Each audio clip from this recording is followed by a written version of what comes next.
രാധാമണി ടീച്ചറെ കൊണ്ട് തോറ്റു. രാധാമണി ടീച്ചറുടെ ക്ലാസ്സിൽ മാത്രമല്ല, ഇവിടുത്തെ എല്ലാ ടീച്ചേഴ്സിന്റെ ക്ലാസ്സിലും നീ തോൽക്കാറാണോ പതിവ്?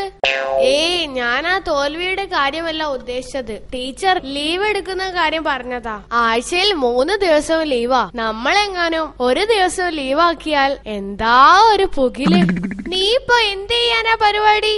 ഏതായാലും ടീച്ചർ വന്നില്ല എന്ന് കരുതി നിങ്ങളുടെ ഒന്നും പഠിപ്പ് മുടക്കാൻ ഞാൻ ആഗ്രഹിക്കുന്നില്ല. ഞാൻ അങ്ങനെ ഒരു വ്യക്തിയല്ല.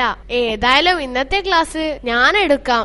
അയ്യടാ, ക്ലാസ് എടുക്കാൻ പറ്റിയ ഒരാളും നീ ഏതെങ്കിലും ഹോട്ടലിൽ ചെന്ന് ക്ലാസ് എടുക്കാദ്യം.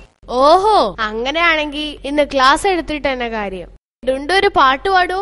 പാട്ടോ? ഞാൻ പാടില്ല. ദേ നല്ല വീക്ക് വെച്ചിരു ഞാൻ പാടാൻ. ആറ്റുമണൽ പായയിൽ അന്തിവയിൽ ചാഞ്ഞനാൾ കുഞ്ഞിളം കൈ കൈ. മതി മതി.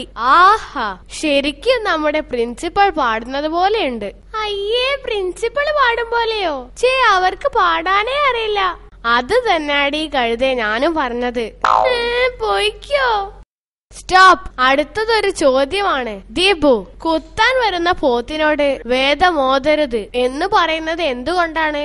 അങ്ങനെ ചോദിച്ചാൽ കോപിച്ചിരിക്കുന്ന ആൾക്കാരോട് നമ്മൾ പിന്നെ വണ്ണാങ്കട്ട. എടാ, അതൊന്നുമല്ല കാര്യം. പിന്നെന്താ? എന്റെ ദീപു, പോത്തിന് സംസ്കൃതം അറിയില്ലല്ലോ, അത് തന്നെ കാര്യം.